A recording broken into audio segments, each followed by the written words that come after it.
kelompok 2. Nama saya Indah Sari dan ini teman saya. Saya Hadijah Samudin. Saya Rifka Nur Ain. Saya Siti Mujana. Saya Nurfaiz Antoni Musuh. Nah, di video ini kita akan menjelaskan tentang pengertian wirausaha, proses produksi, modal usaha, hasil produksi, dan juga kita akan menjelaskan masalah-masalah yang kita hadapi dan juga solusi yang kita terapkan. Pengertian wirausaha menurut teori dan pandangan sendiri. Menurut teori Joseph Schumpeter 1934, wirausaha adalah individu yang melakukan inovasi dengan menciptakan kombinasi baru dalam kegiatan ekonomi, seperti memperkenalkan produk baru, metode produksi baru, pasar baru, sumber bahan baku baru, serta bentuk organisasi baru. Schumpeter menekankan bahwa inti dari wirausaha adalah inovasi yang mampu menciptakan perubahan dalam perekonomian. Selanjutnya, menurut teori Zimmerer 2002, wirausaha adalah seseorang yang menciptakan sesuatu yang baru bernilai dengan mengorbankan waktu dan usaha, serta menanggung risiko keuangan, psikologis, dan sosial untuk mendapatkan imbalan berupa kepuasan pribadi dan keuntungan.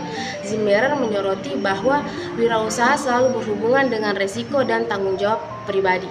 Sedangkan menurut teori Suryana 2013, wirausaha adalah kemampuan untuk menciptakan sesuatu yang baru dan berbeda melalui pemikiran kreatif dan tindakan inovatif untuk menciptakan peluang usaha. Dalam hal ini, Suryana menekankan bahwa kreativitas dan inovasi merupakan fondasi utama dalam dunia wirausaha. Menurut pandangan sendiri, wirausaha adalah seseorang yang berani mengambil keputusan untuk menciptakan dan mengelola usaha sendiri dengan penuh tanggung jawab. Seorang wirausaha tidak hanya berfokus pada keuntungan, tetapi juga pada bagaimana usahanya dapat memberikan manfaat bagi orang lain. Wirausaha yang baik harus mampu memanfaatkan peluang, berpikir kreatif, mengatasi tantangan, dan selalu belajar dari pengalaman agar usahanya terus berkembang. Proses produksi menurut teori dan pandangan sendiri. Menurut Heiser dan Render 2014, proses produksi adalah serangkaian aktivitas yang mengubah input bahan baku, tenaga kerja, modal, dan informasi menjadi output berupa barang atau jasa yang memiliki nilai tambah bagi konsumen. Proses ini mencakup perencanaan, pelaksanaan, hingga pengendalian hasil produksi agar kualitasnya sesuai dengan standar. Mulyadi 2001 juga menyatakan bahwa proses produksi merupakan kegiatan untuk mengolah bahan baku menjadi produk jadi dengan memanfaatkan faktor-faktor produksi seperti tenaga kerja, mesin, dan modal, sehingga menghasilkan nilai ekonomi. Dalam teori ini, efisiensi waktu, penggunaan sumber daya, dan pengendalian mutu menjadi hal penting. Sedangkan menurut Asauri 2016, proses produksi adalah kegiatan untuk menambah nilai suatu barang atau jasa dengan cara mengubah bentuknya menjadi lebih bermanfaat bagi kebutuhan manusia.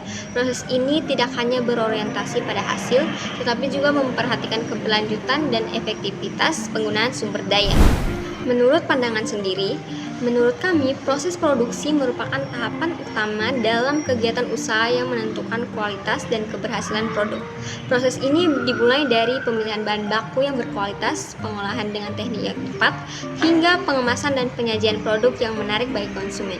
Dalam usaha kecil seperti pembuatan roti goreng, proses produksi harus memperhatikan kebersihan, ketepatan waktu, dan cita rasa, karena ketiga hal tersebut menjadi faktor penting dalam menarik minat pembeli. Selain itu, manajemen waktu juga sangat dibutuhkan agar produk dapat tersedia tepat saat dibutuhkan dan tidak mengalami kerugian akibat masa kadaluarsa. Modal usaha menurut teori dan pandangan sendiri.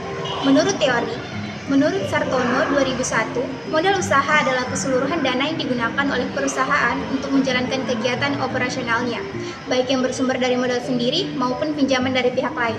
Modal dapat berupa uang tunai, aset, atau sumber daya lainnya yang digunakan untuk mendukung kelancaran usaha. Menurut Harjito dan Martono 2007, modal usaha merupakan komponen penting dalam memulai usaha karena berfungsi untuk membiayai berbagai kebutuhan produksi seperti pembelian bahan baku, alat, dan biaya promosi. Tanpa modal yang cukup, kegiatan usaha sulit dikembangkan. Selain itu, menurut Slamet Riyadi 2003, modal usaha dibedakan menjadi dua, yaitu modal tetap, modal kerja. Modal tetap adalah dana yang digunakan untuk keperluan jangka panjang seperti membeli mesin atau peralatan.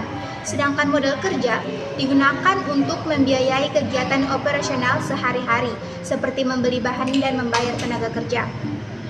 Menurut pandangan sendiri, menurut kami, modal usaha tidak hanya sebatas uang, tetapi juga mencakup tenaga, waktu, dan kemampuan berpikir kreatif.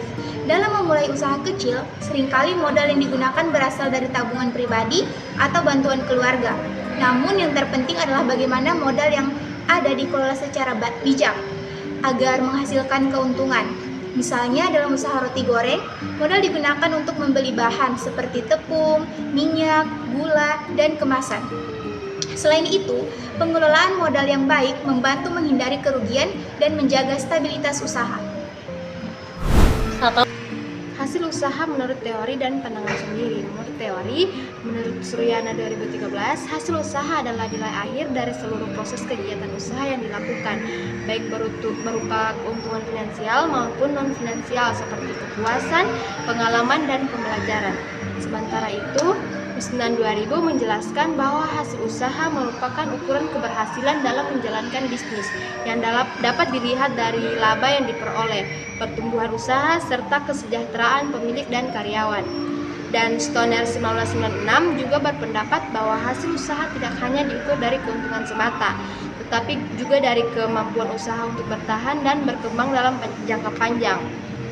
Hal ini berarti bahwa hasil usaha juga mencerminkan keberlanjutan dan reputasi dari usaha yang dijalankan. Dan menurut pandangan sendiri, menurut kami, hasil usaha adalah buah dari kerja keras dan ketekunan dalam menjalankan bisnis. Hasil usaha tidak hanya berupa uang atau laba, tetapi juga berupa pengalaman, relasi dan pelanggan, dan pembelajaran untuk memperbaiki kualitas produk. Misalnya dalam usaha roti goreng, hasil usaha dapat dilihat dari meningkatnya jumlah pembeli, kepuasan pelanggan, dan kemampuan menjaga kualitas rasa. Dengan hasil yang baik, motivasi untuk membangun usaha menjadi semakin kuat. Dalam sebuah usaha, tentunya kita memiliki masalah-masalah yang kita hadapi. Yang pertama, tantangan menjual produk dengan masa kadaluarsa yang singkat. Produk roti goreng memiliki masa kadaluarsa yang cukup singkat karena tidak menggunakan bahan pengawet. Hal ini menyebabkan produk tidak bisa disimpan lama dan harus segera terjual pada hari yang sama. Jika penjualan tidak sesuai target, maka produk yang tersisa akan menjadi kerugian bagi pelaku usaha. Selain itu, jumlah konsumen yang tidak menentu juga membuat tingkat penjualan tidak selalu stabil setiap harinya. Nah, dari masalah tersebut, kita mempunyai solusi untuk menghadapi produk dengan masa kadaluarsa yang singkat. Agar produk dapat terjual habis sebelum melewati masa kadaluarsa, kami menerapkan beberapa langkah berikut. Yang pertama yaitu menyesuaikan jumlah produksi dengan permintaan pasar. Produksi dilakukan dalam jumlah sedang sesuai target harian, bukan secara berlebihan. Yang kedua, meningkatkan promosi melalui media sosial seperti WhatsApp, Instagram, dan TikTok untuk menarik perhatian konsumen dengan jangkauan yang lebih luas. Yang ketiga, menerapkan strategi diskon dan promosi terbatas, seperti beli 2 gratis 1 pada jam-jam akhir penjualan. Dan yang terakhir, menjaga kualitas dan tampilan produk karena konsumen lebih tertarik membeli produk yang segar, enak, dan menarik secara visual. Dengan cara tersebut, produk lebih cepat terjual, mengurangi risiko kerugian, dan meningkatkan loyalitas pelanggan.